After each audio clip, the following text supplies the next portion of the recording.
4:38 a.m. local time. Winds out of the northeast, cutting like glass through the blown-out window above the generator shed. Still dark outside, but you can see the glow on the horizon. Probably another substation burning out east, maybe around Peoria. I haven't gotten confirmation, but the hum died down last night. That low thrum in the ground? It's gone now. This is Axel Rayner, broadcasting out of Station Delta Kilo 9, west side of Bloomington, Illinois. The backup transmitter's barely holding a signal. She's running on an old propane-fed inverter that wasn't meant to do more than power a couple lamps and a chest freezer. But I re-rigged the switchboards myself, and I've got about 27 more hours of juice if I ration properly. After that, we're back to silence. You and me. Drop a comment. Tell me where you're listening from and what time it is for you. South. Let's talk about what's left of the world. It started like a cough. That's the truth, right? All the big things do. A wet throat, a little fever. Somebody sneezed in a train car, wiped their nose, touched the handrail.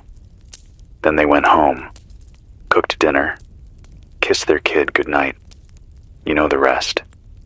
They said it was prion-based. I had to look that up. A misfolded protein, like mad cow, like kuru. But this one had wings. It didn't need you to eat the brain. Just breathing near someone was enough. A few minutes in a crowded place, and you were tagged. Days later, your thoughts got strange. You couldn't eat meat without craving it raw. Then, people weren't people anymore. They were food, or something worse. The thing is, they're not dumb. I've seen them. They don't lurch. They don't moan. They plan. They wait. They don't act until you're cornered. That's what got me rattled. I watched 3 of them follow a man through the Kroger on Main. They let him run up and down the aisles for 5 minutes, thinking he had a chance. Then one blocked the freezer aisle. Another crouched behind the batteries display. The third just waited at the front door. When they moved like wolves. I'm not trying to scare you. I'm just trying to tell you the truth. Nobody else is. Not anymore. Washington went dark 3 nights ago. The EBS looped the same automated message for 20 hours, then just silence. I've got a direct frequency line to the state emergency net. Haven't heard a ping since Monday. The local repeaters are down. Cell towers are useless unless you're within a mile. And even then, good luck getting a bar. So, for now, it's just us. Whoever you are, wherever you are, if you're still breathing and still thinking straight, hold on. You're not alone yet. I've got a few shortwave reports from further west. KCMO said Kansas City's water plant got sabotaged. No one's sure who did it. Could have been a panic crew trying to contain the spread. Could have been them. They know how we think. That's what makes it worse. That's what makes it war. We've had no word from Chicago since the Sears Tower fire. Not a single transmission. No one has eyes on O'Hare either. Rumor says it's just rows of grounded planes and empty terminals now. Food rotting in every vending machine. Bloomington's holding, but barely. National Guard rolled through here last Thursday, dropped some supplies at the main library, and then moved north. I haven't seen military since. The barricades on Veterans Parkway are unmanned. Gas stations are looted. Nobody's running the lights anymore. I went out yesterday. Thought I could siphon some diesel from the abandoned postal trucks behind the depot. Bad idea. I saw 2 of them watching from the parking structure rooftop, just standing. One had binoculars. I swear to God, they're watching for patterns. That's the worst part. You realize they're not sick in the way you want them to be. You want them to be rabid. You want them to foam and twitch. but they're calm, calculated. Like all that hunger and planning is running in the same circuit. There's a woman named Mara who calls in sometimes. She's holed up at a grain elevator outside Lincoln. Has a good vantage. Last she told me, she saw a convoy of them, real quiet, moving in the open like they weren't afraid of anything anymore. Said they had radios, not just listening, talking, coordinating. If that's true, this isn't just a collapse. This is a takeover. I'm gonna play back her last message here. The signal's rough, so listen close. Garbled audio playback. They don't break in, they wait for you to open the door. That's how they got Jimmy. He thought it was one of us. They're using our voices, mimicking. I heard my own voice calling from the other side of the door. Axel, if you get this, don't trust anything that sounds too human. Not anymore. That's the last I heard from her. I haven't slept more than an hour at a time. You hear everything at night. Every pipe creak feels like a boot on gravel. Every wind gust feels like breath on your neck. I've sealed up the lower floors, pushed the shelves against the windows. I've got traps, alarms, old soda cans on fishing wire, even found a car horn that still works. Not elegant, but it buys time. And that's all we have now. Seconds. If we're lucky, minutes. Here's what I know so far, for those of you just tuning in. The infection spreads through the air, not instantly, not like Hollywood, but fast enough. Prolonged exposure to someone infected is enough, especially if they've already turned. Symptoms show up in a few days. At first, you feel cold. Then you start to forget things. Then the cravings hit. And once they do, it's over. If you're still yourself, you've got to isolate. Wear filters. Burn your clothes after runs. Boil everything. And don't trust anyone who gets too quiet too fast. They go real still before the change. That's when you should worry. If you're in a group, make sure everyone checks in constantly. Talking helps. Keeps the mind sharp. I think the prion, or whatever it is, it dulls something in the frontal lobe. It makes you forget why you shouldn't. All right, let me check my levels here. Still transmitting. Just barely. It's morning now. I can see the first light breaking through the smoke. There's a red haze over the fields. The old radio tower across the highway collapsed during the windstorm yesterday. Brought down part of the fence with it. I don't think anyone noticed. Or anything. But I'm keeping my head down. Someone spray painted something on the side of the Walgreens before the power went out. It said, "They're thinking." Just that. Big block letters. They are. They really are. Okay, I'll keep broadcasting as long as I can. If you're out there, try to send a ping on frequency 92.3 FM. I've got a loop antenna tuned to the band. If your battery's low, keep your signal short. 10 seconds max. Say your name, your city, and if you're safe. I'll log everything. You're listening to what's left. This is Axel Rayner, still here. It's 7:22 a.m. now, or close enough. Can't trust the clocks anymore. Power's too inconsistent, and the sun's been hiding behind this dense, low cloud layer for 3 days straight. I've been using the analog watch I keep on the pegboard. It's probably off by a few minutes, but it's better than guessing. Time feels soft now, like it's stretching. The wind's picked up. The trees out back are bowing low but not breaking. Everything out there smells like wet ash and mildew. You can't see far. Visibility's down to maybe a quarter mile. That orange dust is still blowing in from the south, carrying whatever particles were left behind from the fires. It coats everything. The generator, the stairwell, even my teeth feel gritty from it. I haven't seen a bird in 2 days. Used to be. Even when the world was coming apart, the crows would hang around. Not anymore. The town's quiet. Too quiet. That uneasy, brittle kind of silence, like something's waiting for you to come out first. I spotted movement near the bus depot. Through the binoculars, I could just make out 3 figures. They weren't running, just walking slowly, all of them barefoot. That's something I keep noticing. The infected shed their shoes after a while. Maybe they move quieter without them. Maybe it's some instinct. I don't know. But I've come to dread the sound of bare feet slapping pavement. That soft, wet smack. They didn't come closer. They just passed through. One of them stopped for a moment and stared at the tower. Maybe saw the antenna. Maybe not. But it felt deliberate. I ducked low just in case. I want to talk about the beginning again, not the coughing or the hunger. The very start.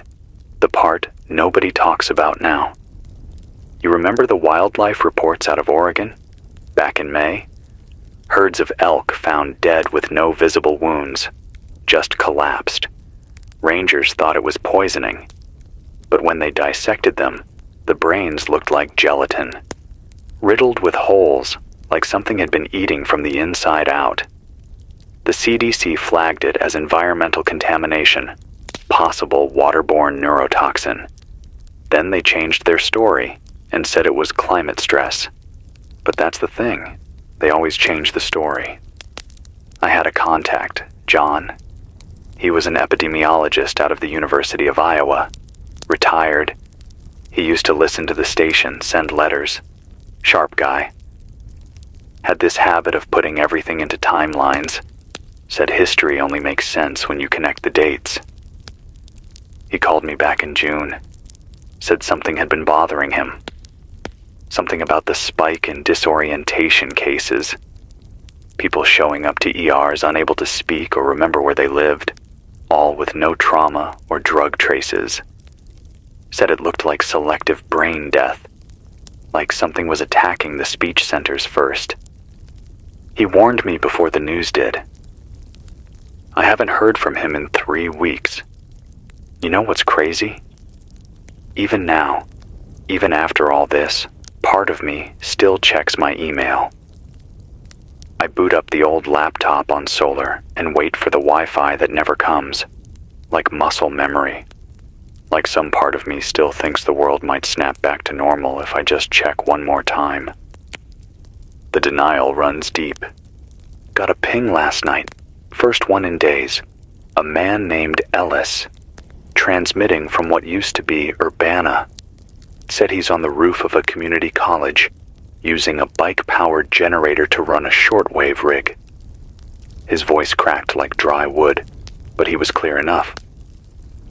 Here's the transcript. This is Ellis King, roof of Lincoln Tech. Urbana's gone. Main road's barricaded. They're tunneling under now. I swear to God, I watch them dig.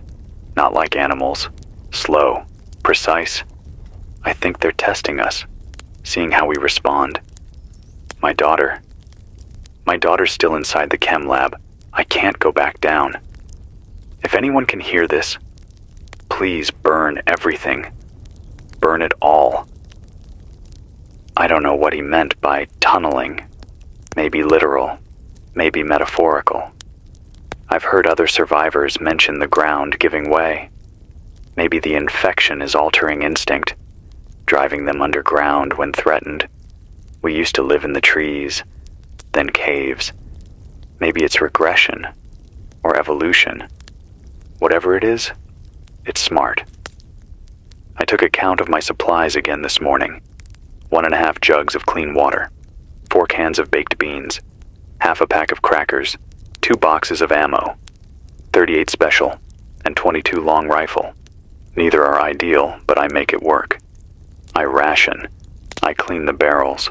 I rotate the mags. That's what's keeping me alive. That, and this voice, this broadcast. You've got to find something to hold on to, even if it's just the sound of someone breathing on the other end of a signal. I'll be honest with you, I'm tired. Not just in the bones, in the head, in the heart, the kind of tired you can't sleep off. I had a dream last night. I was in the studio, but everything was underwater. The mic floated in front of me like a jellyfish. I kept talking, but no one could hear. I could see people banging on the glass outside, their mouths moving, their eyes wide, but everything was silent, like the ocean swallowed the world. That's how this feels, like drowning in silence. But you can't stop. You stop, you vanish, you fade out. That's how they win. All right, I've got a few tips for anyone still scavenging. If you're out on runs, avoid hospitals. I know they seem like gold mines for supplies, but they're death traps. Too many vents, too many blind corners. That's where they cluster. Go for hardware stores, small ones. Plumbing sections have masks, gloves, duct tape. Bulk bins often go untouched. I found 3 full boxes of Strike Anywhere matches in an old Ace off Route 9. Untouched. People forget the basics. If you're cooking, keep the smell down. Use alcohol stoves if you can. No smoke, no scent trail. They track by scent now. That's what I think. You light a fire with wood, you may as well be ringing a dinner bell. And for God's sake, don't use generators at ground level unless you've got perimeter sensors. They hear the hum. They follow it. That's how I lost Ren. Ren was my neighbor.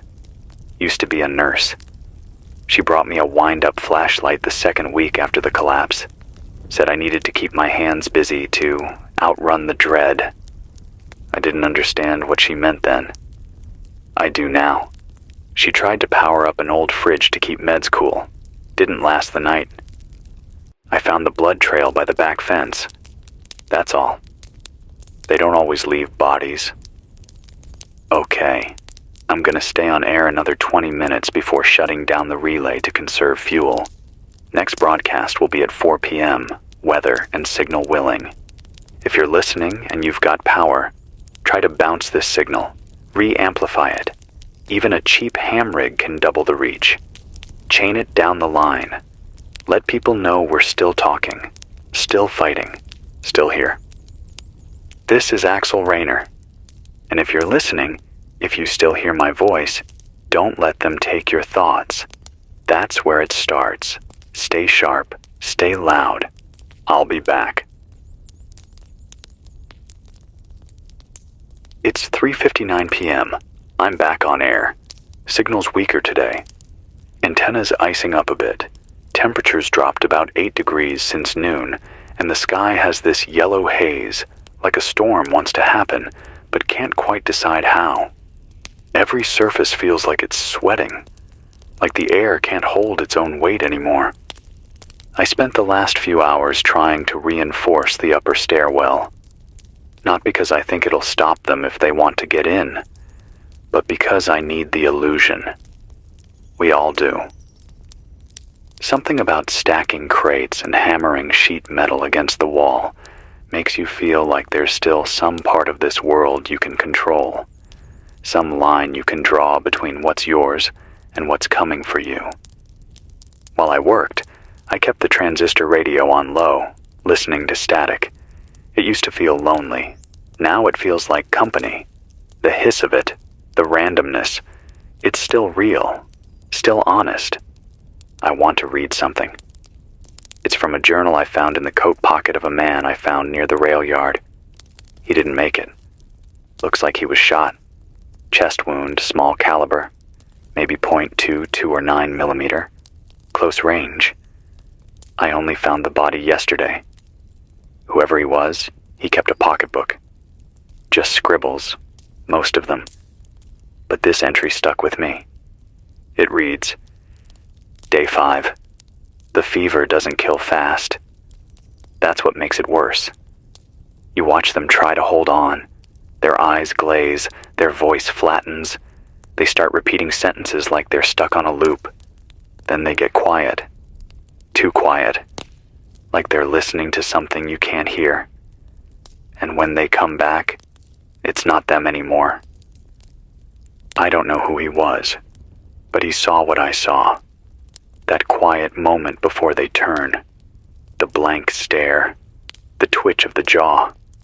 The way they stand too still, like they're waiting for a cue from somewhere else.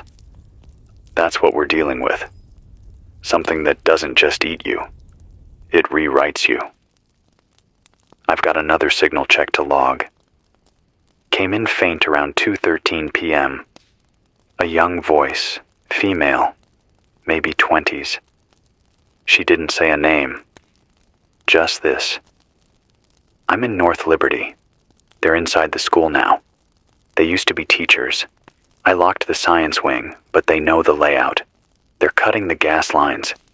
If anyone's listening, please don't let this be the last voice I leave behind. Then silence. No follow-up. I pinged the frequency. No response. I've heard a few of these over the past weeks. Schools, hospitals, shelters, places that were supposed to be safe. The infected are drawn to them, not like moths to flame, but like wolves to dens. They know the shape of our patterns. That's what makes it worse. They don't just follow. They anticipate. They were us. And they remember. Here's something else. I've been seeing more fires lately. Controlled ones. Someone's burning out the neighborhoods block by block, like they're trying to wipe the slate clean. I don't know if it's survivors or the infected doing it. Either way, it's erasure. There's a spot on the outskirts, just past the old mulch factory, where they lit 30 homes in a perfect crescent. I saw the burn line from the roof. Not an accident. Not chaos. That was mapped. Why? I don't know. Territory claim? Purge? Or maybe they're just clearing noise from the board, getting rid of anything they don't need. We used to do the same thing to invasive species. Cut the brush to make room for what we wanted. Is that what we are now? The brush? There's a man I used to trade with before all this. Lou. Owned a bait shop near Lake Evergreen. Cranky old bastard, but sharp as a tack when it came to survival. Built his own solar rig out of garden lights and an old microwave.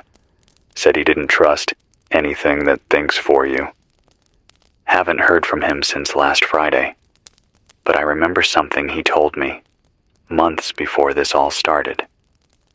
We were sitting in the back of his shop, and he looked up from fixing a rusted-out CB radio and said, "You know what scares me, Axel?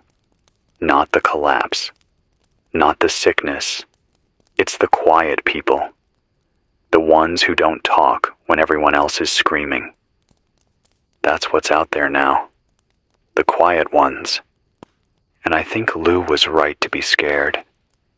If you're still sane, if your thoughts still feel like your own, talk out loud. Doesn't matter what. Read a book, sing, recite a recipe, anything. Just don't go silent. That's how it starts. That's how they find you. I need to pause for generator rotation. Hold on. Okay, we're back. Fuel's getting low. I've got about 4 gallons left if I stretch it. After that, it's manual. I can hand crank the broadcast for a few minutes at a time, but the signal will drop by half. If you're close, say, within 20 miles of Bloomington, you'll still catch me. Otherwise, I don't know. I should warn you too. Don't go near the Red Prairie exit. The overpass collapsed 2 nights ago, and someone, or something, hung bodies from the edge. Stripped down, hung upside down, like a message. I don't know to who, but it wasn't for us. There's no animals left in that area. not even rats. Okay, if you're listening from Lincoln or Decatur or Champaign, send a burst if you can. You don't need to say much, just a name, a location. Let me know you're out there. We're building a ledger of who's left. We may not be able to fix this, but we can witness it. That matters. So that later, if there's ever a later, we'll know we didn't vanish without a voice. I'll read one more message before signing off this hour. It came in as Morse, real fast, almost robotic. Someone had either automated their transmission or they were running out of time. Decoded, it reads, "They're sleeping now. Daylight keeps them calm. But they learn in clusters. They don't spread like disease. They spread like thought." That line stuck with me. They don't spread like disease. They spread like thought. I keep thinking about that. How ideas move through people. How belief can become behavior. How fear can become instinct. Maybe that's what this is. Not just a sickness, a pattern, a rewiring. And we're all part of the equation now. All right. I'll be back on in 5 hours, 9 p.m. sharp if the wind doesn't take down the antenna. Keep warm, stay loud. This is Axel Rayner. I'll be here. It's 9:01 p.m. I had to wait until the inverter stabilized. The wind keeps shaking the dish loose, and I had to climb up to the roof in the dark. Almost slipped on the ladder, wet with that same brown-gray dust that's been falling all day like dry snow. I used a broken antenna rod to brace the guy wire. It's holding now. Not well, but enough. If you're still hearing me, the signal made it. That's all that matters. The town's pitch black. No lights anywhere. Not even the fires. The air's so thick, it's like the night swallowed the sky. I can barely see the edges of the old church steeple from here, and that used to be visible for miles. There's a strange stillness tonight. It's not peace. It's pressure. I don't like it. You know that feeling before a storm, when the air goes dead and every hair on your arms lifts like it's listening for something? That's what this is. I swear I can hear my own heartbeat echoing off the walls. I haven't seen them yet tonight. No figures. No movement. That doesn't calm me. It makes me nervous. They've gone quiet again. And every time they do, something changes. Earlier today, right after I signed off, I heard a voice outside, clear as day. A man calling my name, my full name. He said, "Axel Rayner. We just want to talk." Nothing else. Just that. I didn't respond. I watched from the slit in the top window, rifle loaded, finger off the trigger but tense. He never approached, just stood in the middle of the street and waited.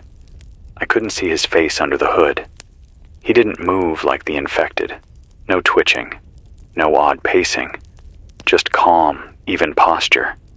Then, after maybe 10 minutes, he walked away. No urgency. Just turned and left, shoes crunching in the dust like it was gravel. I checked the area after sunset. No tracks. No footprints in the soft dirt. Nothing. Was it real? Was it one of them? Or am I starting to break? That's the other thing I wanted to talk about. The mind. Nobody's talking about what this is doing to us. Not just the fear or the loss. The way it's reshaping how we think. I've noticed it in myself. I repeat things. Sentences. Phrases. Sometimes I catch it. Other times it slips through. I say something, then I hear myself say it again 30 seconds later like I'm looping. I used to think that was just stress, but now I'm not so sure. I've started keeping tally marks in the corner of the board. Anytime I forget a word, anytime I can't recall what day it is, or whether I locked the generator shed. I'm up to 17 marks, 17 slips. I've never been sick. I've been isolated since before the spike. I wear filters when I leave. I burn my clothes. I boil my water. So if it's not the infection, then maybe it's something else. Maybe it's the silence. Maybe isolation has its own kind of fever. I got a burst from south of here. Cedar Bluff, I think. A voice named Dana. She sounded young, maybe late teens. Her message was shaky, full of static, but it cut through. Here's what I transcribed. They don't hunt in twos anymore. They come in threes or fives. Always odd numbers. I think it's on purpose. I think it's a signal. I watched them surround a shed with mirrors on the door. They wouldn't go in. Just stood and stared, like the reflections confused them. Odd numbers, mirrors. It's not the first time I've heard something like that. There's patterns here, fragments, symbols. There was an old ham-op down in Shelbyville who swore they feared light. Not just any light, flickering light, candlelight. He said steady beams like flashlights didn't slow them, but a shifting flame made them hesitate. He said it was like they couldn't track multiple light angles at once. I don't know. Could be desperation. Could be truth. But these are the things we pass on. Not because we're sure, but because we have to. Someone else might see a match strike and live. I'll keep logging everything. Doesn't matter how small. I opened the breaker room today and found that the main fuse was halfway out. Not melted, not broken, just slightly pulled. I didn't do that. I haven't opened that box in 2 days. I'm the only one here, right? I want to share something personal now. I wasn't going to, but it's been sitting on my chest since the second week of the blackout. My brother, Mason, he lived out in Flagstaff. We weren't close, not anymore. But we talked now and then. He was a biology teacher, high school, the kind of guy who kept everything too neat. Labeled socks, straight food labels, even in the fridge. Drove me crazy growing up. He called me the day the network started falling apart. Voice full of panic. He kept saying, "It's not a disease, Axe. It's a process. It's learned behavior." He wouldn't explain, just kept repeating that phrase. Said they were watching how we react, adapting, that we'd made something we didn't understand. Then the line went dead. Never heard from him again. I think about that every night. That phrase. Learned behavior. If this thing learns, then it means it evolves. And if it evolves, it means we're not facing sickness. We're facing something that wants to survive, just like us. Okay, I'll stay on another 15 minutes, then shut down for the night. If you're still awake, send a pulse at 92.3 FM between 9:15 and 9:45 p.m. I'll keep the repeater open. Say your name, your last known location, and if you've seen them recently. If you've seen anything new, any changes, tell me. Knowledge is our only fire now. This is Axel Rayner. Still breathing, still thinking, still here. It's 4:11 a.m. There's frost on the windows and a red glow on the tree line. Not fire. Not this time. Just the moon slipping behind smoke. It casts everything in this dull, skin-colored haze. Looks like the whole world's holding its breath. I haven't slept. Kept the broadcast gear off for a few hours to conserve fuel, but I stayed up, listening. The silence changed again. It's not just quiet now, it's layered, like something's humming under it. Not a sound you hear with your ears, more like a pressure in the bones. I don't know how else to explain it. Like standing next to an idling generator that you can't see, I think they're close. I checked the outer perimeter an hour ago. 2 tripwires were down. No broken cans, no trigger noise. But they'd been clipped clean.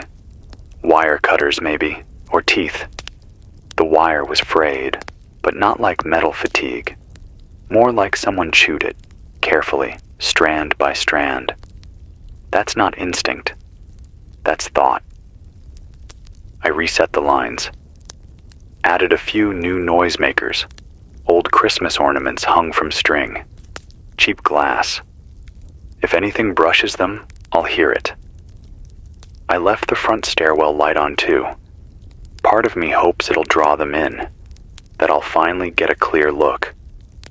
Not through binoculars. Not from the roof. Eye to eye. I just want to see what's left in their faces. I don't even know what I'm hoping to find. Regret? Recognition? God, I can't believe I just said that. Like I want them to come. I'm losing the thread. That's what happens after enough nights alone. You start inviting the thing you fear, just so you don't have to be afraid of it anymore. Anyway, I've got something to play for you. At 2:07 a.m., I got a ping. Real faint. Bounced off a tower in Pontiac, barely strong enough to make it through the static. A woman's voice. Older, maybe 50s. Her name's Clarice. She said she was broadcasting from a church basement in Tawanda.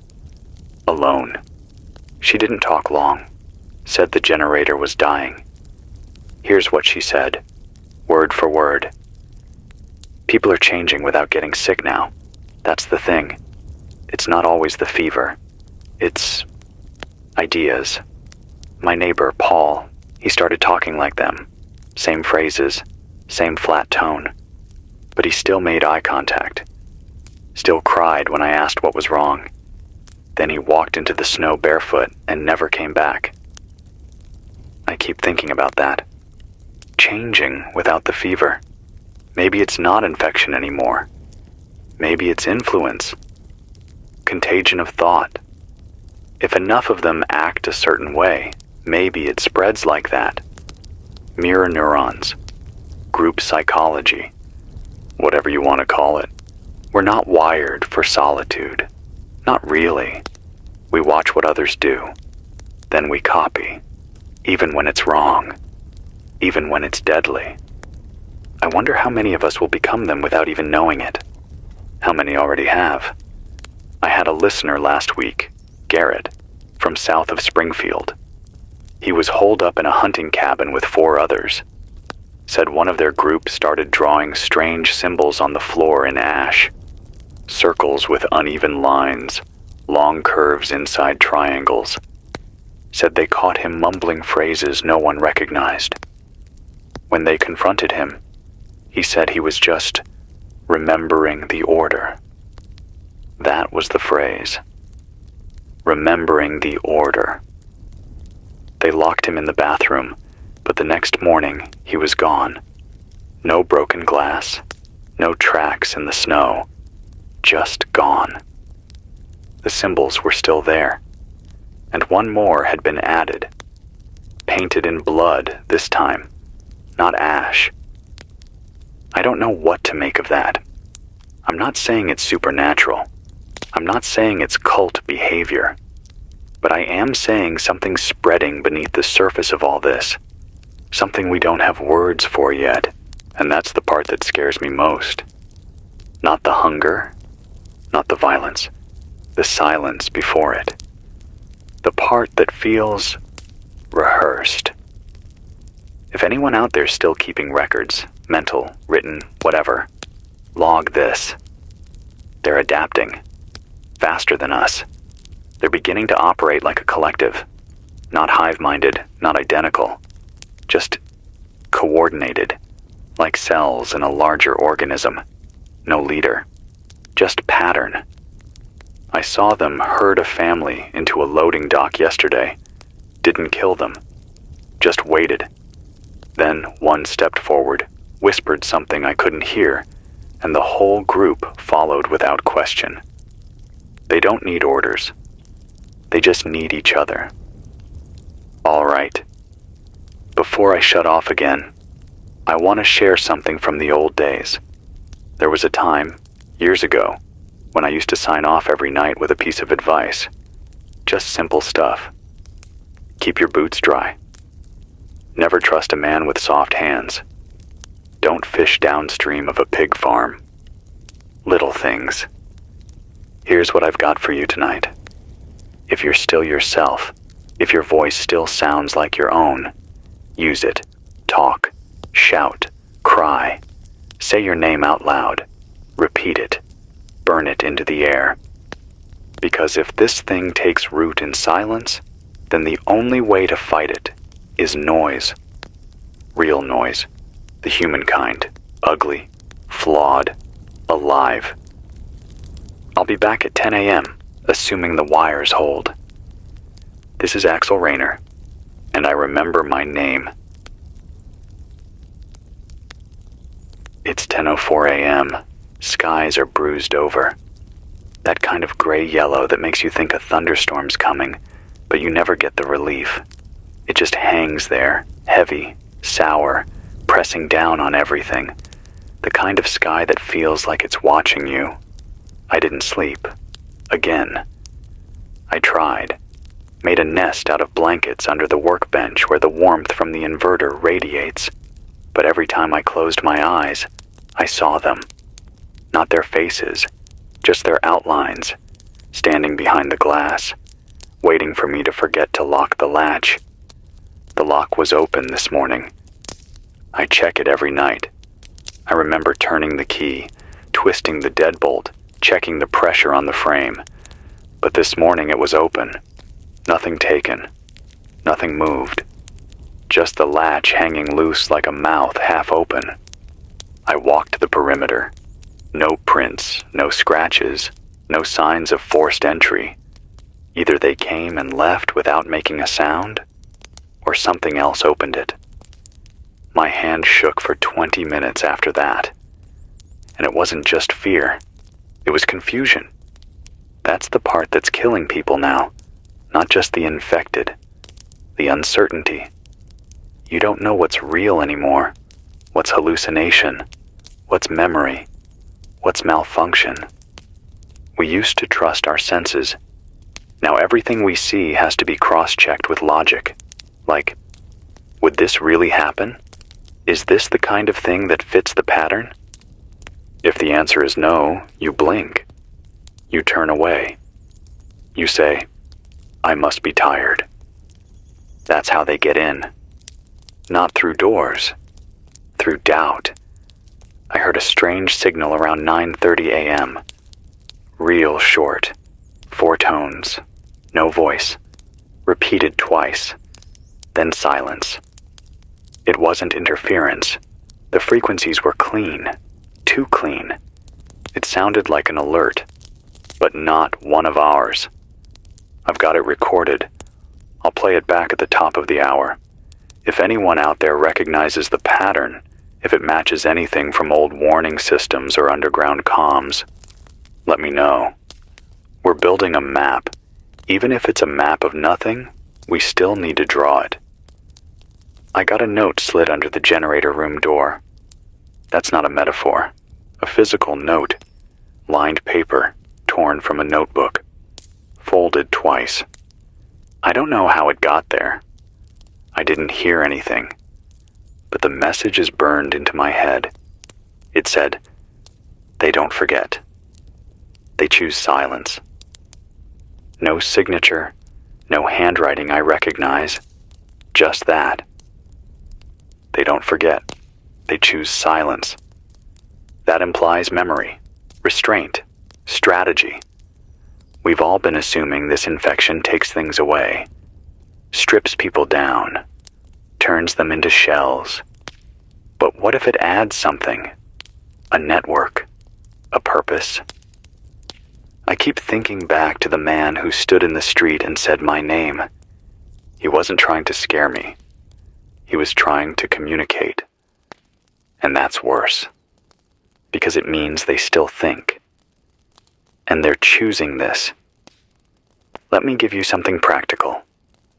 If you're still mobile, here's what you should prioritize. Wind up flashlights. Batteries are fading faster now with the cold. Get anything that runs on motion. Radios with hand crank or solar. Shortwave is your friend. AM/FM is mostly dead, but CB and ham bands are still alive in pockets. Alcohol, not just for wounds, for trade, and for fire. Mirrors. If what Dana said was true, if the infected hesitate at reflections, we need to start testing that. Rope. Not for climbing, for signaling. Colored cord tied in certain patterns can mark safe zones or traps. Establish a code with your group. And remember, never trust stillness. If someone you know goes quiet, doesn't blink, stops fidgeting, pull back. Get space. Ask questions they'd know. Make them talk. Make them remember. This thing slips in like a fog. You don't feel it until your thoughts aren't yours anymore. I got a burst at 8:57 a.m. from what sounded like a kid, maybe 12, 13 years old. Voice cracking, scared. He didn't give a name, just said, "I think they got my dad." He's still making breakfast, but he didn't look at me when I came in. He smiled too long. He asked if I was hungry, and then he just stood there holding the pan and whispering, "Meat is meat." That's all. It cut off. I keep playing that line back in my head, not because it's creepy, but because of how normal it sounded. Meat is meat. Said like it was nothing, like it was obvious. That's the real horror, not teeth or blood or screams. It's the shift in logic. When someone you love starts talking like what's happening makes perfect sense. It doesn't. It never will. Don't let it make sense. Okay. I'm going to power down for maintenance. Rotate the inverters. I've got about 3 gallons left, maybe a day and a half of fuel if I stretch it. After that, silence. Unless I can find another supply run. Which means leaving. Which means risk. I'll check back in at 5 p.m. If you're still there, say your name. Say it loud. Say it like it matters. This is Axel Rayner. Still myself. Still here. It's 5:03 p.m. Cloud cover hasn't broken. The light outside feels like it's trapped under an inch of ash. Dim, yellow, too heavy to move. The frost from this morning's still clinging to the corners of the window panes, and the walls are sweating like the inside of a sealed car. I spent the last 3 hours trying to reinforce the southern stairwell. It was already barricaded, shelves, filing cabinets, stacked desks, but something keeps rattling the lower latch. Not violently, just a light tap. Once every half hour. Almost like knocking, like it's waiting to be invited. I don't know if it's wind or rodents or... Forget it. It doesn't matter what I think it is. That's the trap, trying to rationalize it. Whatever's out there is patient, smarter than we thought, and worst of all, learning. There was another voice today. I picked it up on 118.3, one of the old aviation bands. Faint, like someone trying to scream through cotton. Female voice. Calm. Too calm. Here's what she said. "We were wrong. It's not an illness. It's not a parasite. It's a vote, a choice, and they've already counted us." Then static.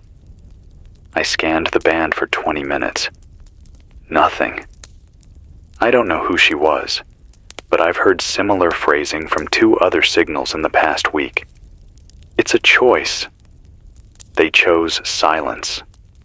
They voted already. What the hell does that mean? Some kind of consensus? I'm starting to wonder if this is about more than biology. If this hunger, this logic, this cold coordination isn't a malfunction, but a direction, an evolution. I've been logging behavioral reports, things people are seeing out there, trying to map patterns, and there's one trend that keeps coming up. They don't kill immediately anymore. They wait, stalk, observe. More and more often, survivors say they were watched for days before anything happened. One girl, Renee, out in Galesburg, said she saw the same face outside her apartment window 3 nights in a row. Just standing, not approaching, not knocking, just waiting, smiling. The 4th night, her neighbor disappeared. No signs of struggle, no sounds, and the figure never came back. That's what they do now. They trade, 1 for 1. They take someone, and they leave everything else untouched, like they're feeding on something we don't see, not just meat. Fear, confusion, doubt. I can't prove that, but it feels right. I've also been thinking about something else, and this might sound strange, but I think they're avoiding mirrors, not just hesitating, actively avoiding them. I had a salvager group pass through here 5 days ago. 3 of them. Ex-paramedics, I think. They'd been lining the inside of their shelter with compact mirrors, taped them to the walls, the door frame, the ceilings, said the infected wouldn't enter. Said the moment they walked past their own reflection, something in them broke, like they froze up.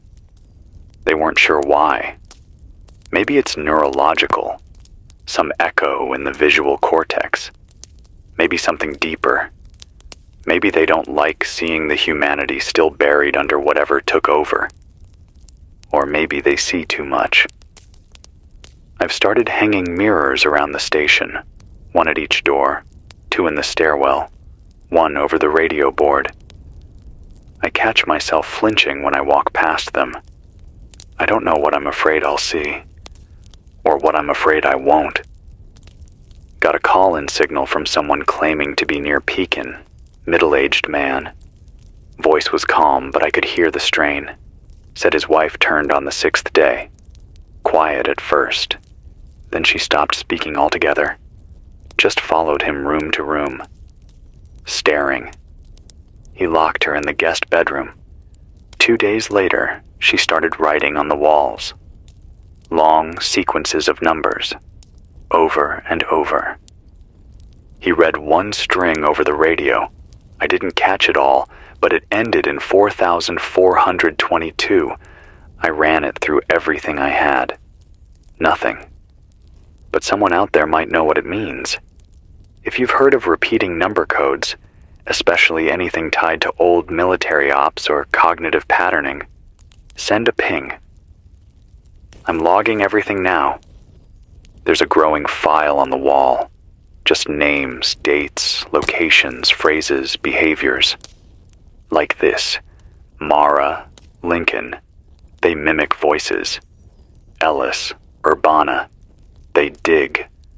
Clarice, Tawanda. They remember. Unidentified female. Aviation band. It's a vote. Garrett, Springfield. They leave symbols. Renee, Galesburg. Same face. 4 nights. Pekin man. 4422. That's just the start. We don't have a government anymore. We don't have scientists publishing updates. But we do have this. Fragments. Pings. Pieces of a puzzle we're all living inside. And we owe it to the next voice who calls in to keep the picture alive. To be the archive. If you've seen something strange, something that doesn't fit the pattern but keeps repeating, log it. Write it. Whisper it. Shout it into the static. I'll be back on at midnight, if the wind doesn't rip the wires down. This is Axel Rayner. I'm not one of them. Not yet. And I need you to keep me human. It's 12:04 a.m. The station's cold tonight. The kind of cold that sits inside your ribs, right beneath the skin, like a second skeleton. It's in my teeth, in the joints of my hands. My breath fogs up the mic with every word, and the condensation's starting to ice over the transmitter board. I keep wiping it down with the sleeve of my coat, but it just keeps coming back. Doesn't matter. As long as the signal's alive, I'll keep talking. If you can hear me, any of you, I need you to know I'm still here. I need to hear myself say it out loud just to believe it's true. I've been thinking too much today. Too much silence between the little sounds that used to mean safety, like pipes creaking, wind through broken gutters, even the drone of that faulty fluorescent light in the hallway that finally gave out yesterday. That quiet is what gets you. Not all at once, not with a scream or a knock, but slowly, like water dripping behind drywall. You don't see it, don't hear it, until the whole structure caves in and you realize the rot's been there the whole time. That's what it's doing to me. That's what it's doing to all of us, wearing us down one unspoken fear at a time. Earlier tonight, I was sitting by the ground level window, looking out toward the old fire station. It's been empty for a while, burned out, half the roof collapsed, doors hanging like broken jaws. But tonight, there was light, just for a moment. A single flicker, a glow like a match being struck. I thought maybe someone was holed up in there, another survivor lighting a fire for warmth. I almost went. I almost stepped outside with the hand crank torch and my coat half zipped, thinking maybe, just maybe, I'd hear a voice again. But then the light went out, and when I looked through the binoculars, I saw what I think was a figure standing at the edge of the station's bay doors, perfectly still. Too still. Like it wasn't waiting for help, like it was watching for something else, like it was bait. That's the part that's gotten worse. They're using signals now. Bait, false flags, lights, sounds, voices. I caught a burst of static earlier today, sounded like a child crying, soft, barely audible, looped maybe every 30 seconds. It wasn't a child. I don't know what it was, but the rhythm was too perfect. The way it rose and fell, timed like a metronome, no panic, no break in the breath, just pattern, like it was designed to lure you in, break down your sense of urgency, pull you towards something that looked familiar, and it almost worked, until I remembered the recordings. That one from Alice, the girl in the school, the man in Pekin. All of them said the same thing. They mimic, they copy what you care about. They use your own memory against you. I've been wondering if we've seen the full range of what they're capable of. What if mimicking is just the first stage? What if they're evolving past that? Not just copying voices, but thoughts, instincts. What if they've learned to predict us? To anticipate how we'll react to fear, to loneliness, to grief? That's what's been clawing at the inside of my skull tonight.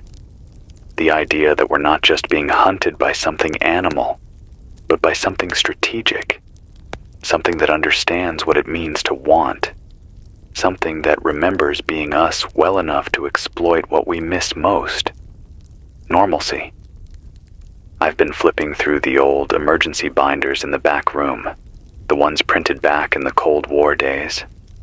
Yellowed, brittle, full of diagrams on nuclear fallout shelters, instructions for purifying water in bathtubs, building makeshift toilets from buckets and trash bags. The kind of information you'd laugh at before all this. But buried in those pages was a note I'd never paid attention to before. A little red square of paper tucked between a civil defense checklist and a handwritten inventory of iodine pills. It said, "They won't announce they've won. You'll just stop resisting." No signature, no context, just that. It read like a warning for something else. Propaganda, maybe. Psychological warfare. But now, it feels too relevant. Too sharp. Like whoever wrote that knew something about this kind of surrender. The slow kind. The internal kind. When you stop locking the doors. When you start eating in silence. When you sleep facing the wall and stop keeping a weapon nearby. When you start thinking maybe you were wrong. Maybe they were right. Maybe survival means joining. I haven't gotten a signal burst in hours. No pings, no check-ins. Nothing from Decatur or Peoria or Champaign. The Urbana Tower's dead silent. The Pontiac repeater that used to echo every few hours has gone flat. I don't think it's broken. I think there's just no one left to use it. I should be panicking. I should be planning an escape. But where would I go?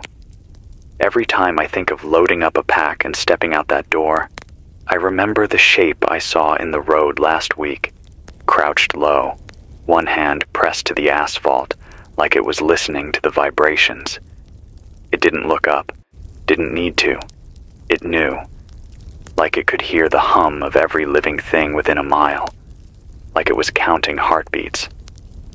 I've got 2 cans of soup left, half a jug of filtered water, 1 working flashlight, and a box of windproof matches. The batteries in the shortwave are holding, and the generator, bless her, has enough propane for maybe 6 more hours of runtime if I stretch it out. I've started rationing power by running the station in short bursts, 30-minute updates, 4 times a day. After that, if I don't find fuel, I'll have to go full blackout. It'll just be me, in the dark, talking to no one. And maybe that's what they want. Not to kill us, not to eat us, but to turn us into them. One thought at a time. Until we stop transmitting. Until we stop resisting. Until we fall silent.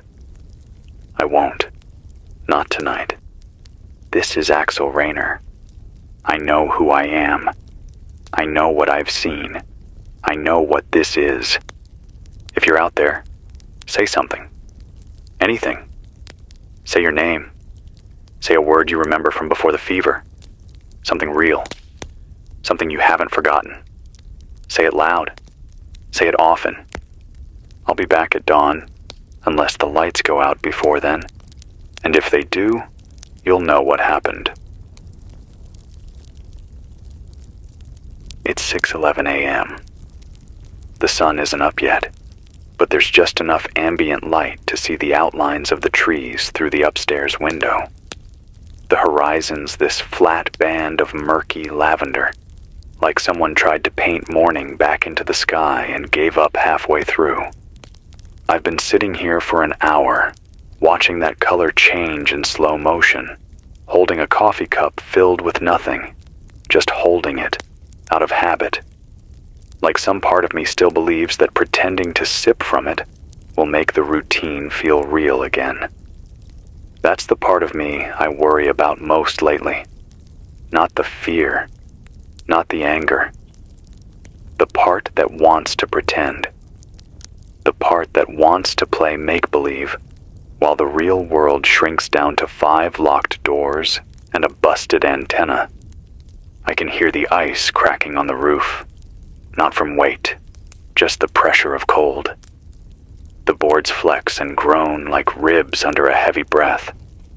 That noise used to comfort me. It meant the building was alive. Now it just reminds me that time is moving on without me, that the structure will outlast the broadcast, and the broadcast might outlast my voice. And my voice, well, that's all I've got left, isn't it? Last night I heard footsteps, real ones, not the wind, Not raccoons or blown debris. Feet. Deliberate. Software 4 sets, maybe 5. Somewhere in the parking lot outside the front gate. No talking. No shuffling. Just the slow, careful placement of weight. Heel to toe. Measured. I killed the lights, crept to the northwest window, and listened, holding my breath so long it hurt. The steps stopped right near the old news van. I couldn't see shapes, just shadows moving between the vehicles like they belonged there. They didn't rush. They didn't search. They didn't hesitate. They knew what they were doing. And then they left. Just like that. No incident. No confrontation. No attack. Like it was a reminder that they can come close whenever they want. That they're not in a hurry. That this is their world now, and we're just squatters waiting to be corrected. I can't explain why that rattled me more than anything else has. Maybe it's because I keep hoping for an obvious enemy. Something to shoot. Something to barricade against. Something that wants in. But what do you do when the thing you fear doesn't want in? What do you do when it's already here? You don't fight that. You just endure it. I checked the logbook this morning, my own scribbled timeline of signals, sightings, static patterns. There's a new gap. From 2:18 a.m. to 5:36 a.m., there was nothing. Dead air. Across every band. Even the digital static was gone. That shouldn't be possible. There's always some noise. Electromagnetic radiation from lightning storms, solar interference, even old satellites still throwing off debris chatter. But this morning, nothing. Like the sky held its breath. Like the earth stopped whispering. I think it means something. I don't know what. But the silence felt intentional. As if something was moving overhead, or below. I had a memory come back to me just before I went back on air. A sound from childhood. My father used to work at the rail yard. Some nights, he'd bring me out to the edge of the yard just to listen to the engines groan as they cooled, and the couplings settle into place. That deep, low, metallic sigh. He'd point to the horizon and say, "That's what the world sounds like when it's catching its breath. That's what this feels like now. Like the whole planet is exhaling before something changes. Or dies. Still no word from the other repeaters. No check-ins from known survivors. I'm not giving up on them, but I won't lie to you. There's a pit in my stomach. Like I've reached the edge of a cliff and can't see the bottom. I keep thinking about the last call I got from Dana, the girl who said they fear mirrors. Before her signal went dead, she said something strange. She said, "They're not chasing us anymore. They're waiting for us to stop running." That's what stuck with me. What if that's the goal? To make us stop. To erode us so completely that we lay down our own weapons, silence our own radios, close our own doors, and welcome whatever comes next. Because I don't think they're just surviving. I think they're replacing us. One by one. Voice by voice. Memory by memory. If that's true, if they're preserving the shape of who we were, but erasing the soul beneath it, then we're not just dealing with infection. We're dealing with something worse. Assimilation. And it's not flashy. It's not loud. It's methodical, surgical, patient. God, they're so damn patient. And here I am, broadcasting into the void, hoping that someone, anyone, still has a heartbeat and a working antenna and the will to respond. If you're out there, please, don't let this signal die with me. Repeat what I've said.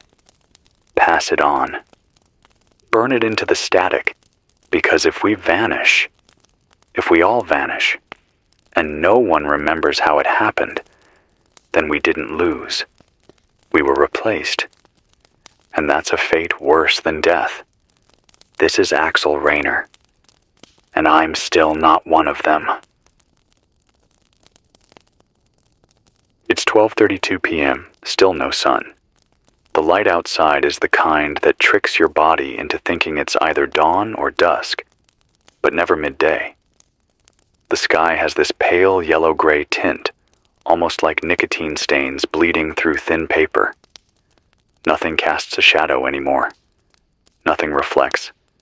Everything just dulls, as if the world has been rubbed with ash. The air feels stale even though it moves, like it's passed through too many lungs and too many lies, and it hums, faintly. I don't know if it's real. I keep asking myself that, more and more. Is this real? The creak of the walls, the pressure in my ears, the sound of footsteps that always stop just before the stairwell. But the more I question it, the more I feel like I'm feeding something that wants me to doubt everything. I sat in silence for almost 2 hours this morning. No radio, no recordings, just me and the wind and the quiet hiss of the generator choking out warmth. I couldn't bring myself to speak, not even to myself. The voice in my head, the one that usually narrates everything I do, went dark. No thoughts, just motion. I ate a third of a protein bar and didn't taste it. Took sips of water I boiled yesterday and couldn't remember swallowing. I stared at the same crack in the wall until I started thinking, maybe it wasn't a crack. Maybe it was a symbol. Something carved there by someone, or something, before I noticed. That's what it does. The silence. The slow crawl of decay. It makes you see things, or makes you think you're seeing things. Maybe they never put anything in the water. Maybe they don't need to. Maybe all they have to do is wait until we do it to ourselves, until we run out of reasons to believe our own memories. I found something strange in the northeast stairwell earlier. I went to check the ice levels on the backup water jugs, trying to see if I could thaw one near the inverter, and I noticed a smudge on the concrete. Not fresh, a couple days old maybe. Black ash mixed with oil, but it had been drawn with fingers, not spilled. A line, a curve, a broken circle with 3 points inside, like the points of a crown, or teeth. I stared at it for a long time, tried to remember if I'd seen it before. I couldn't, so I stared longer, until I could almost hear it. Not sound, exactly, but a pulse, like the shape itself held a kind of rhythm. I know how that sounds. I know. But I need to tell you the truth because I think these things, these changes, they're not just physical. They're psychic. They don't break you with force.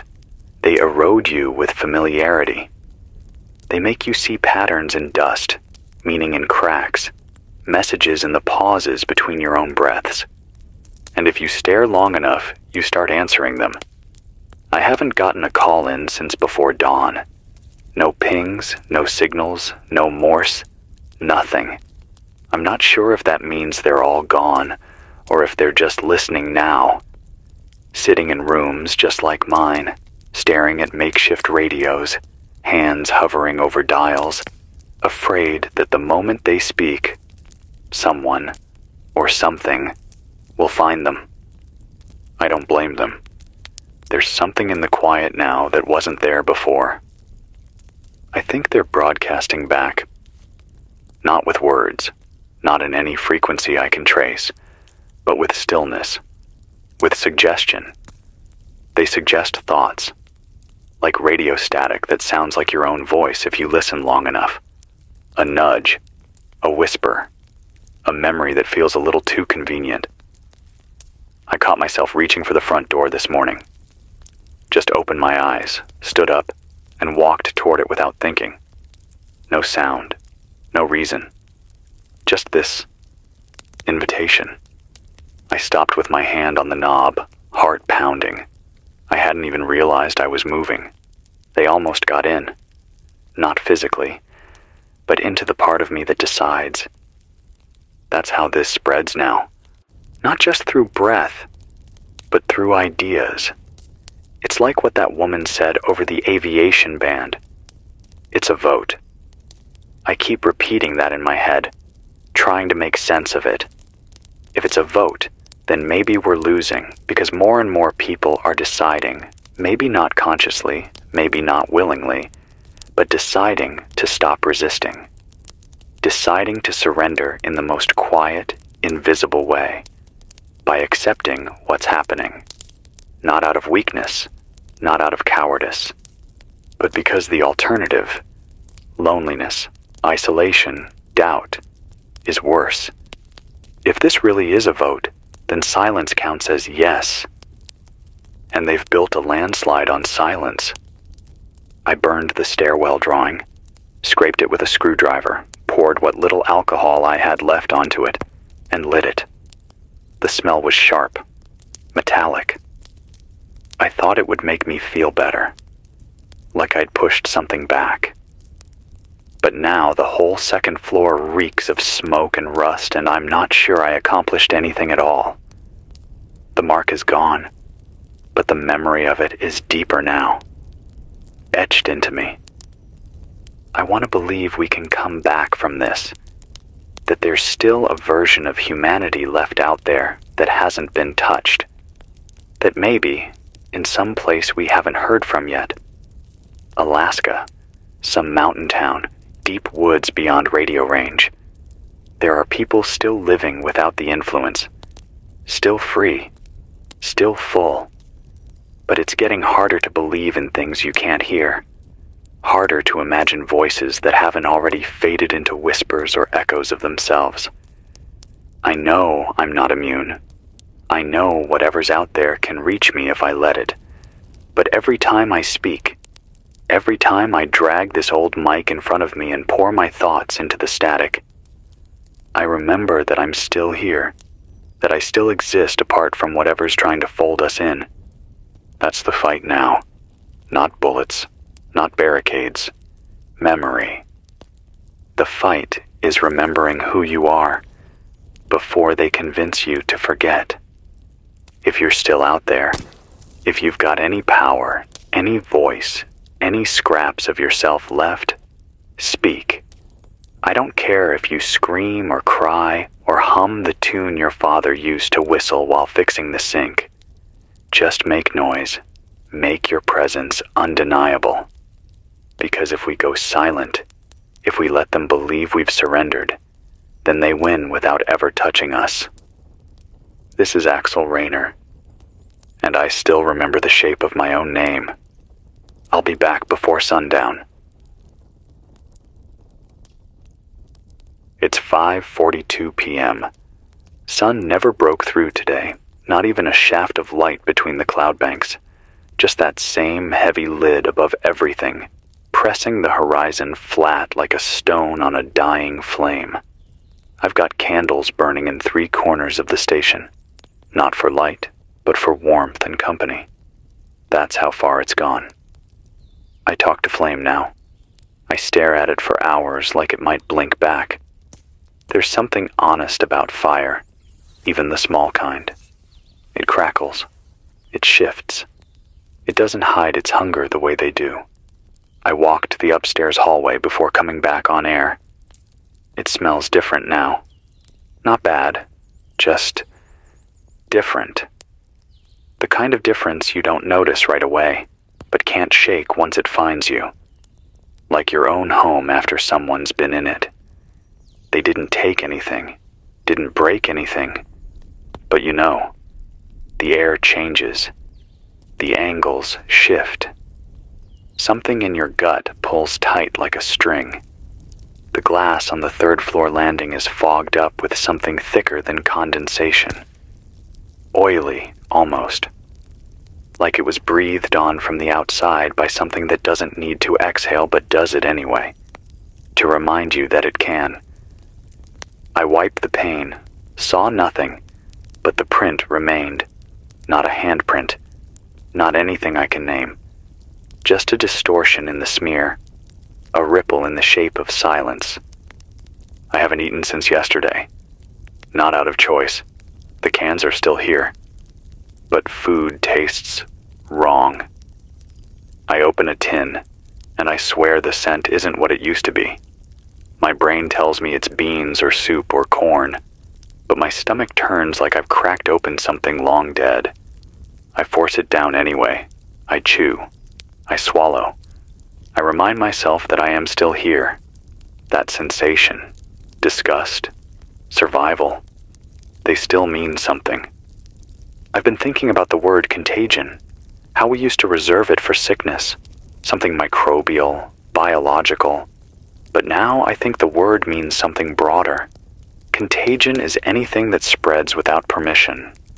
Fear, doubt, memory, even hope. You catch it, you carry it, you pass it on. And right now, the most dangerous contagion is surrender. I caught myself whispering earlier, not in fear, not to myself, but like I was responding to something, like someone had asked a question and I was answering.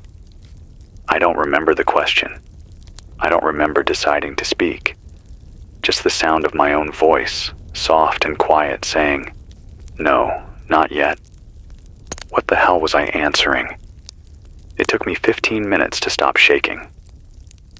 I sat in the server room, back against the cold wall, clutching the old antenna booster like it was a rosary.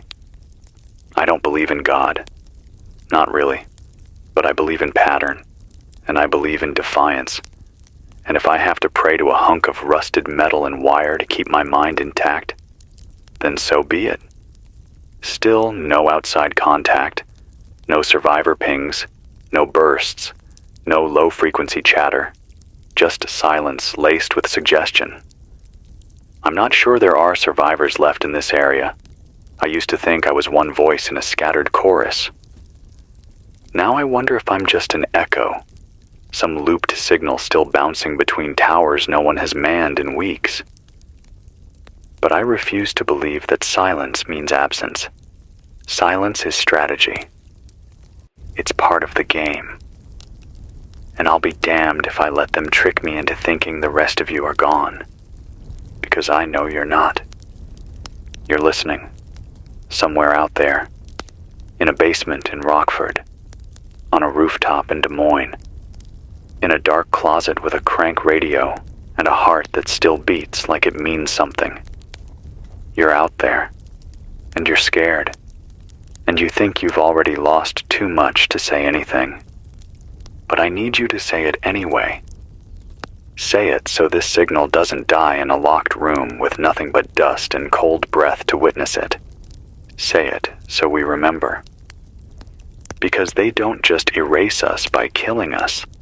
They erase us by replacing the story, by writing over the broadcast, by filling the silence with a different kind of voice. And that voice is getting smarter. I'm starting to think they're not just coordinating now. I think they're recording, cataloging, learning our language, our rhythms, the weight of our guilt. I heard something on a feedback loop last night, barely a whisper beneath the normal static. At first I thought it was just bleed through from an old tape, but then I heard it clearly. My own voice, repeating something I never said. It said, "You already chose this." That's not mine. That's not me. But it sounded exactly like me. They're copying now, not just behaviors, identities. And once they copy you, they don't need to chase you. They become you. So let me say this now, in a voice I know is mine, under my own name. I do not consent. I do not surrender. I do not recognize the shape of what you're becoming. You can take my food. You can take my sleep. But you will not take my name. This is Axel Rayner, and I am still not one of you. Not yet. It's 2:19 a.m. The cold's turned sharp now. Not just a chill, but the kind that settles under your skin and sits on your bones like it belongs there. I've got 4 layers on, and still feel like I'm being breathed on by the grave. There's ice on the inside of the studio glass, but the frost forms slow, precise, like it's spelling something. Every morning I wipe it clean. Every night it comes back in the same pattern. Long curves, 3 loops, and a single straight line through the middle. I tell myself it's coincidence, that it's just how the moisture freezes. But deep down, I don't believe that. Not anymore. I haven't spoken to another living person in 5 days. Not directly, not clearly. There have been voices, yes, faint transmissions, whispers stitched through static. But they don't answer questions. They don't acknowledge context. They just repeat. Fragments, half-thoughts, sentences with no beginning, no end. Things like, "Come closer. You said you'd come back. The water remembers." And sometimes, God help me, sometimes it's a voice I recognize. The voice of someone I buried weeks ago. Someone I watched collapse in the alley behind the broadcast tower. Someone who bled out and stopped breathing while I sat beside him, holding a pistol and a broken promise. But there it is again. His voice, clean and whole and smiling in its tone, saying, "Axel, you awake? It's getting late." They're using us against ourselves, not just our fears, but our memories, our attachments. They know what we miss, what we ache for, and they dangle it just close enough that we question our own grief. I haven't slept in 30 hours, not fully. I've closed my eyes, I've drifted, but real sleep, the kind that lets your mind fall back into itself, that's gone. There's no safety in sleep now, because the dreams are theirs. I think they've figured out how to reach us there too. Last night, maybe 2 nights ago, time doesn't mean much anymore, I dreamed I was in a room I didn't recognize. Bare walls, dim light, nothing but a table and a chair. Across from me sat myself, not just a copy, me. Same shirt, same scars, same tired face. He didn't speak, just stared, and I knew, without words, what he was telling me. You already gave in. You just haven't realized it yet. I woke up gasping, mouth full of metal taste. Blood. I'd bitten the inside of my cheek hard enough to draw it. And you know what?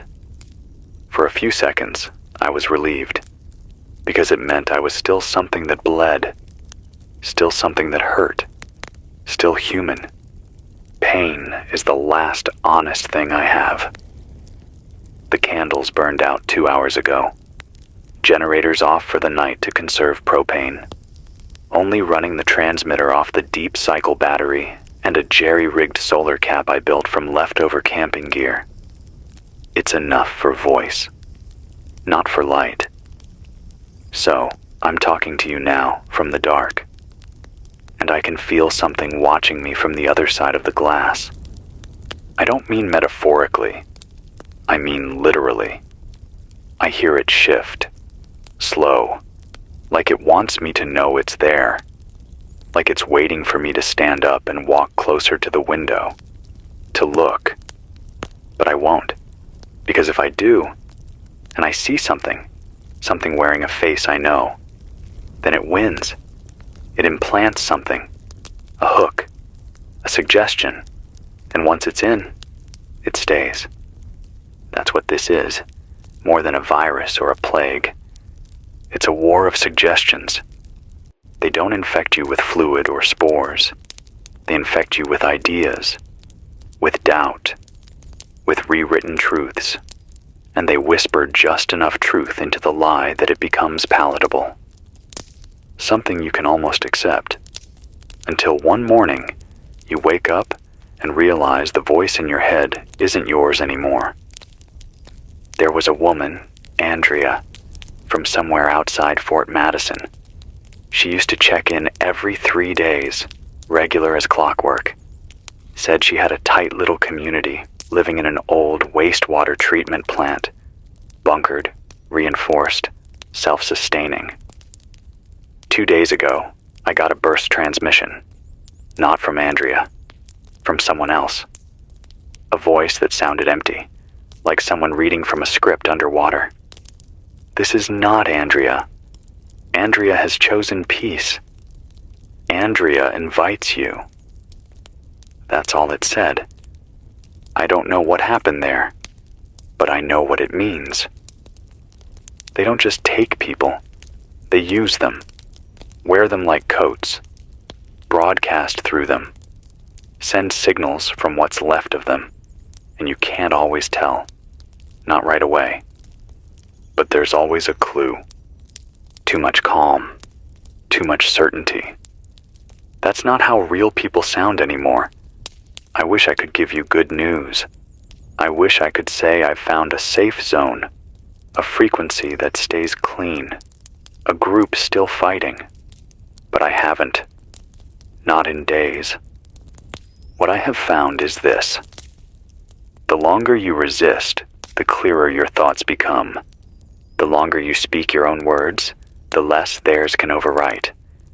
That's why I broadcast. That's why I'm still talking. Because every sentence I say that's mine is a firewall. And maybe, just maybe, it helps you too. This is Axel Rayner. I'm tired.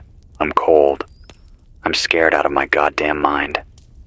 But I still remember my mother's voice when she laughed. I still remember the way my brother held his coffee mug like it was an anchor. I still remember the first time I learned the word signal and how it meant someone else was out there, sending something in. I'm still a signal, even if I'm the last one. And I'll keep sending until something, anything, answers back. It's 8:07 a.m. I've spent the last 2 hours watching the morning light filter through the high windows like it's crawling on all fours. It doesn't pour in anymore. It seeps, like a sick thing dragging itself over concrete. Everything looks jaundiced now, pale, weak. Even the shadows seem thinner. They don't stretch the way they used to. They just gather in corners like cold breath, as if they're afraid of being noticed. The world is holding something back, like it knows what's coming and doesn't want to be blamed for delivering it. I finally turned the generator back on 20 minutes ago. Enough fuel left for maybe one more full-day rotation if I run it lean. After that, it's either solar or darkness. No more lights, no heat, no signal boost. Just a whisper into the void, carried by hand-cranked desperation and whatever sunlight manages to break through the poisoned sky. And still, I waste a few volts keeping this mic alive. Not because I think help is coming, but because I need to believe that someone, somewhere, remembers how to listen. The wind changed last night. It came from the east, dry and sour, like the breath of a furnace. I could smell copper in it, could feel it settle on my tongue, metallic, oily, wrong, like something burned down a town I'll never see, and the wind carried its last secrets all the way here. I opened the top hatch on the roof just long enough to check the clouds, thick, low, swirling in slow, counterclockwise spirals like stirred milk. Something unnatural is happening in the air. The barometric pressure hasn't moved in 3 days. That shouldn't be possible. But then again, neither should a virus that talks through its victims. And yet here we are. I tried to sleep earlier, curled up on the studio floor with my jacket under my head, trying to trick my body into thinking this was a safe place. I used to do that when I was a kid. Camp out on the living room carpet. Pretend the fort of couch cushions and pillows was a bunker, a shelter, a base. Funny how that instinct doesn't leave you. When the world burns, your brain pulls the oldest tools off the shelf. Pretend hard enough, and maybe the darkness can't reach you. Maybe the thing at the door will mistake you for furniture. But I couldn't sleep. Not really. Every time I started to drift, I'd hear it again. That soft knock, not pounding, not threatening, just present, like a patient hand on the other side of a thin wall, reminding you it's still there, that you haven't been forgotten, that your time is coming. I don't think they need to break in anymore. I think they're waiting for the locks to rust, for the last latch to pop open because I got too tired, too distracted, too hopeless to check it one more time. That's what they do. They wait. And that's worse than any monster you can shoot at, because it's not fear they feed on.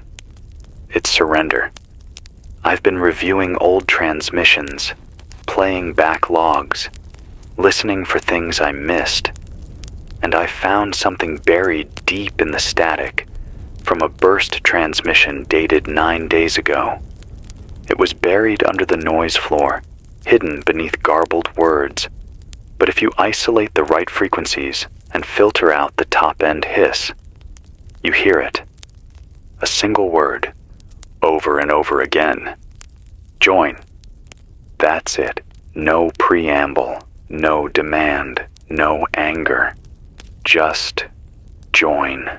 Software repetitive. Like a lullaby made out of pressure. I don't think it was meant for the ears. I think it was meant for the brain. Something about the tone, the pacing, the repetition. It doesn't speak to you. It slides into the cracks between thoughts, plants itself like a seed, and then it waits. How many people heard that message and didn't even realize it? How many closed their eyes later that night and started dreaming in someone else's voice? That's the question that keeps circling me now. Not how to survive, but how to recognize when you've already failed to. Because I'm not sure survival is about bodies anymore. I think it's about memory. And memory, out here, is the first thing to rot. There was a name carved into the drywall in the north stairwell when I passed through just now. I didn't put it there. I didn't hear anyone else enter. But it was fresh, jagged, written in wide, deep strokes like someone pressed the tip of a knife into the plaster and wanted it to hurt. Martin. All caps. No last name. Just that. And underneath, 4 words. He asked for it. I don't know who Martin was. I don't know who wrote it. But I know what that means. I know what it wants me to think. That Martin gave up. That Martin joined. That Martin deserved what he got. But I don't buy that. Not for a second. No one asks for this. No one chooses to become a mouthpiece for something that steals your name and wears it like a Halloween mask. They want us to think that. They want us to believe it's cleaner that way. That the infected are complicit. That it's a choice. Because if we believe that, then we won't mourn them. And if we don't mourn them, we stop fighting for them. And if we stop fighting for them, then we stop fighting for ourselves. So I won't accept that. Martin didn't ask for it. He got taken. And someone, or something, decided his story didn't matter. But I'm telling you now, over this cracked mic and failing antenna and worn copper wires, Martin mattered. We all do. Until the last word, the last breath, the last scream in the dark. We matter. And I'm going to keep saying that until my voice gives out. because someone out there is still listening. And even if you're too scared to answer, I hear you. This is Axel Rayner, and I still know what silence means. It's not peace. It's a lie. It's 11:38 a.m. The silence today is thicker than usual. Not just absence of sound, but a density to the air. Like the air itself is tired of carrying noise. Like it wants everything still. Even my own breath feels like an interruption. I walked down the back corridor earlier, just to stretch my legs, just to remind my body it can still move, and I swear the sound of my boots on the tile made the whole hallway recoil. The echo came back late, slow, like it had to decide if it was going to respond at all. It's strange how quickly you forget the feel of normal things, how fast the world rearranges itself around the quiet. A week ago, I could still hear the occasional siren in the distance, still hear the rustle of trash moving in the wind or the flap of tarps pulling at their bindings on the rooftops. But not anymore. Even the wind has changed.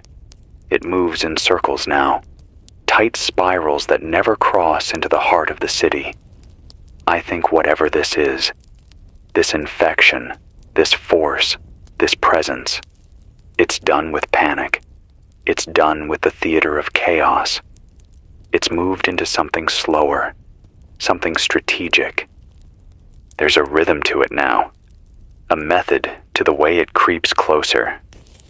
First, it takes the sound, then it takes the smell, then it takes your thoughts, not with a jolt, but like the tide pulling at your ankles when you're not looking.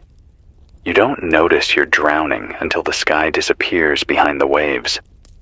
I've been checking the logs again, trying to find patterns, movement, anything I can chart. And I found something I didn't want to find. My own handwriting, a message I don't remember writing, not on the broadcast log, not on the whiteboard, on the back of my left hand. 4 words, in pen, faded but clear. Do not trust voice. That's my pen. That's my hand. That's my handwriting. But I don't remember writing it. I've been staring at it for hours now, trying to reconstruct the moment. Was it a dream? A panic state? A blackout?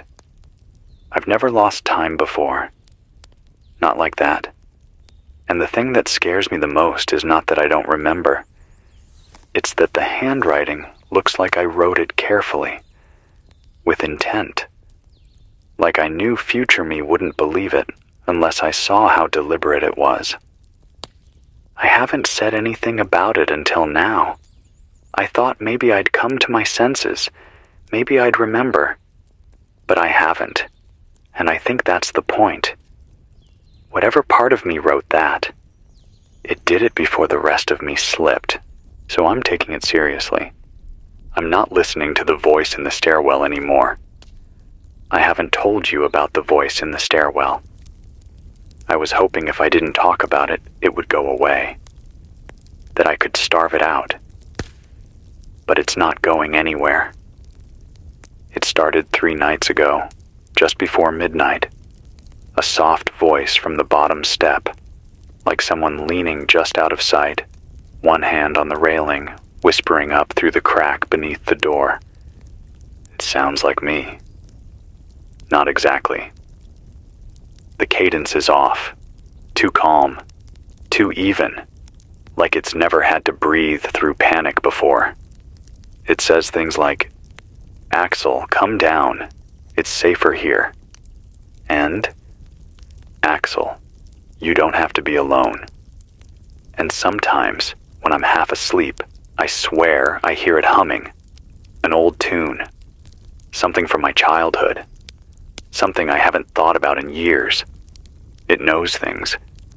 Things I never spoke out loud. Which means it's listening. Which means it's learning. And if it's learning, then silence isn't protection anymore. It's an opening. I don't go near the stairwell now. I've barricaded the top with a steel filing cabinet and a stack of concrete slabs I dragged in from the roof repair pile. Not because I think that will stop it, but because it helps me believe there's still a barrier, something solid between my mind and whatever is trying to slip into it. I caught another frequency pulse this morning, weak, but new. It came in through 95.8 FM, bounced off an old abandoned relay in Minya. Male voice, mid-40s maybe, clear enough to catch a few full phrases. He said, "If you're hearing this, then you haven't decided yet. Good. That means you still have edges. They can't enter where the shape holds. Guard your shape. Guard your name. And then they'll try to trade you comfort for identity. Don't make that deal." I played it back 5 times, and then I copied it by hand on the back of the transmitter cabinet, where I can see it every time I go live. Don't make that deal. That's what it comes down to, doesn't it? They're not chasing anymore. Not really. They're offering, smiling, whispering comfort through walls and wires and dreams. And why wouldn't they? Fear only works for so long. But comfort? That's the drug that kills slower, cleaner, without a struggle. You don't notice your voice softening. You don't notice your sentences shortening.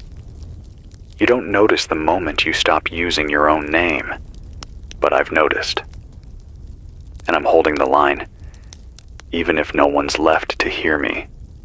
Even if I'm screaming into an ocean of mimicry. Even if the voice in the stairwell sounds more like me than I do. This is Axel Rayner. And I still know what it means to resist. Even when the only one I'm resisting is myself. It's 5:22 p.m. The rain started an hour ago. Not a downpour. Just that soft, relentless kind that never makes enough noise to be comforting. It taps against the windows like fingers drumming. Steady, measured, too consistent to feel like weather. The kind of rain that seems less like it's falling from the sky, and more like the sky is pressing down, like it's trying to wash away the last few voices that still haven't gone quiet. Everything smells wet and metallic now. The floor sweats with condensation. The walls weep through their seams. And the paper, my logs, my notes, the old weather maps, has started to curl and yellow faster than it should, as if the damp is reaching in to pull the past apart. I've been sitting here, watching the rain move across the glass, wondering if there's anyone left behind it. Anyone real. I don't mean alive. I mean aware. Still in control of their thoughts. Still looking at the world with doubt. Because that's the last marker now. Not who's breathing, not who's walking, but who's doubting. The infected don't second guess. They don't hesitate. They act with this serene, joyless certainty. Like they've finally laid down the burden of choice. Like the part of them that used to wonder if things were getting worse has finally shut up and accepted the script. And I've been thinking about that. About what it means to stop wondering. Because wondering means there's still space between the signal and the self. Still air in the lungs. Still a room inside your skull where your voice echoes a little louder than theirs. But the moment you stop asking, "What is this?" or "Why does that feel wrong?" that's when they win. That's when the walls give. And then, it's not that you become something else. It's that you become less. Less question, less weight, less human. I've started repeating things out loud now, just to keep my grip. I recite street names from memory, old haunts, intersections I haven't seen in years. I say the names of everyone I've ever loved, even if they're gone. Especially if they're gone. Because saying their names aloud means they existed outside of this madness, that they weren't just placeholders for voices in the dark. So here they are, one more time. Casey Rayner, my brother. Leah Marcus, my first love. Joan Holloway, my high school teacher. Dylan Foreman, the engineer who helped build this tower. They're not here, but their names are. And as long as I say them, the thing on the other side of the signal can't have them. I caught a signal around 2 p.m. on a dead frequency, just outside the old No-A band. It was faint, broken, almost lost beneath the pulse of the rain. But it was there. A man's voice, fractured, like someone trying to speak through a failing transmitter. He said, "We lit a flare, North Silo. They didn't come, but they stood and watched. 40 of them, maybe more. They didn't move.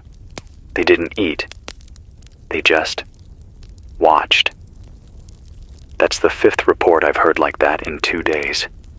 Groups of them, large groups, gathering at fixed points, not attacking, not scavenging, just standing, observing, forming quiet circles like animals around a new fire. I think they're learning. No, I know they're learning. And not just about us, about themselves. Like whatever this thing is, it's refining itself through imitation, rehearsing, testing behaviors, comparing outcomes. Each person it takes becomes a new lens, a new trial, a new method of thought. I said once that this wasn't infection. It was process. Now I think it's more than that. It's iteration. And we're the template, the scaffolding. They're building something. Not a city, not a machine. A mind, a distributed consciousness, bound not by wires or laws or structure, but by consensus.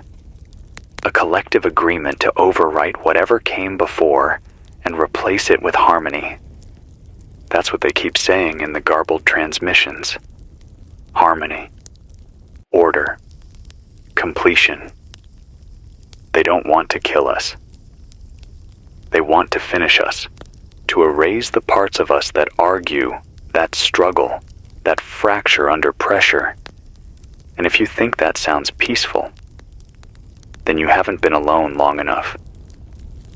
Because peace without pain is just anesthesia. And anesthesia is the last thing you feel before they open you up and take what they want. I know what they want from me. They want the signal. They want this voice, this rhythm, these pauses between thoughts where the doubt still lives. They want to record it, mimic it, replace it. That's why I keep talking, why I keep breaking pattern, interrupting myself, saying things out of order, because that's what real people do. We stumble, we forget, we contradict, we struggle. If I start sounding too clean, stop listening. It won't be me. And if I ever say the word join without rage in my throat, then burn your radios. Burn them all. Because it means they've reached the tower. And I am already gone. This is Axel Rayner. Still jagged, still fractured, still human. It's 3:49 a.m. I've given up trying to keep track of sunrise. The sky's been the same color for 3 days straight. Gray, yellow at the edges, the kind of sickly palette you'd expect from a dying light bulb, not the sun. Even the clouds seem stuck, like someone paused the weather mid-frame and forgot to hit play again. No wind tonight, no birds, no insects, just the sound of old wood expanding in the cold. The occasional creak, like the bones of the building reminding me they're still here, still holding, for now. I haven't said it out loud yet, but I need to. Even if it means admitting something I can't take back. I don't think anyone's coming. Not the military. Not the CDC. Not FEMA. Not even the ham operators from out west I used to hear chirping every other night with shortwave greetings and half-hopeful updates. I haven't heard a friendly voice in 6 days. Not a real one. Just the recycled sentences. The mimicry. The playback loops. The fragments of people that used to be. And that's the thing. It's not even desperate anymore. Not like it was at the start. They're not pretending as much. They don't have to. Because we've stopped asking questions. The voices they borrow don't need to sound exactly right. Just close enough. Just familiar enough to get a foot in the door. I walked down to the basement tonight. I know, I shouldn't have. I've been avoiding it for weeks. Told myself it wasn't worth the risk. Too dark, too tight, too many corners. But something pulled me down there. Not a sound, not a vision, just a need, a pressure behind the ribs. Like if I didn't go, something would come up and get me instead. The stairs groaned louder than they used to. Everything down there smells like old mildew and rusted copper, like the guts of an unplugged machine. I took a lantern and my sidearm. I told myself it was a quick check. Just make sure nothing was moving. Nothing had burrowed in. But as soon as I opened the basement door, I knew I'd made a mistake. The air wasn't just stale. It was occupied. Not by anything I could see. Nothing waiting in the shadows. No breathing, no scuttling, no motion. Just presence.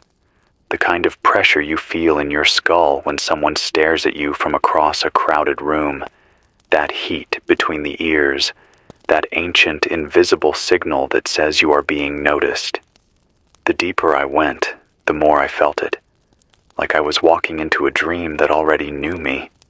And there was writing on the walls. Not spray paint, not charcoal, fingerprints, hundreds of them, maybe more, traced in dust, long streaks, spiraling, overlapping like someone, or something, was trying to etch movement into the plaster.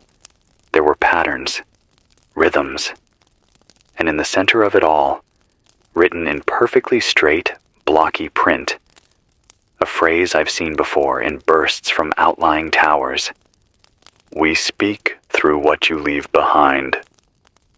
That was it. Just that. No signature, no instructions, no threat. And that terrified me more than anything else ever has. Because it's true. We don't vanish all at once. We decay in pieces, in artifacts, in the trails we leave, a worn sweater on a coat hook, a half-finished journal entry, the way we say certain names. That's what they mine. That's what they study. Not our flesh, our shape. They're learning how we exist. And once they learn that, they don't need to break the door down.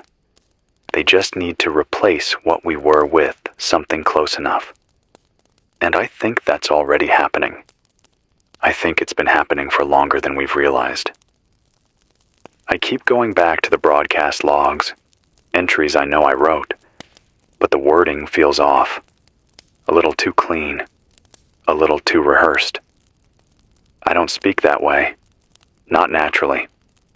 Not after 34 days without sleep. Without warmth, without contact.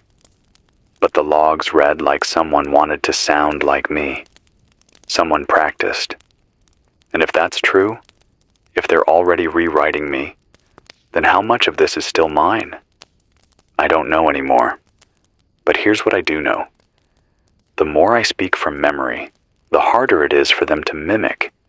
They can echo, they can replay, but they can't generate emotion from real experience. Not the messy kind, not the contradiction, the bitterness, the doubt. So let me give you something real. When I was 10, I broke my wrist climbing the old water tower south of town.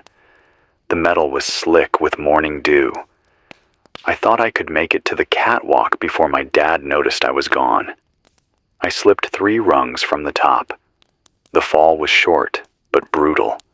I remember the sound of the snap more than the pain, that wet crack of bone inside meat. I screamed, not for help, just because it felt like the only honest thing to do. My dad found me 15 minutes later, and I'll never forget the look on his face. Not fear, not anger, recognition. Like he'd seen this moment before, like he knew what I was becoming. That's what I'm feeling now. Recognition.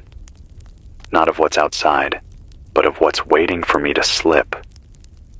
Because if I fall now, if I surrender to the voice, the rain, the pull of sleep, there won't be anyone left to remember me right.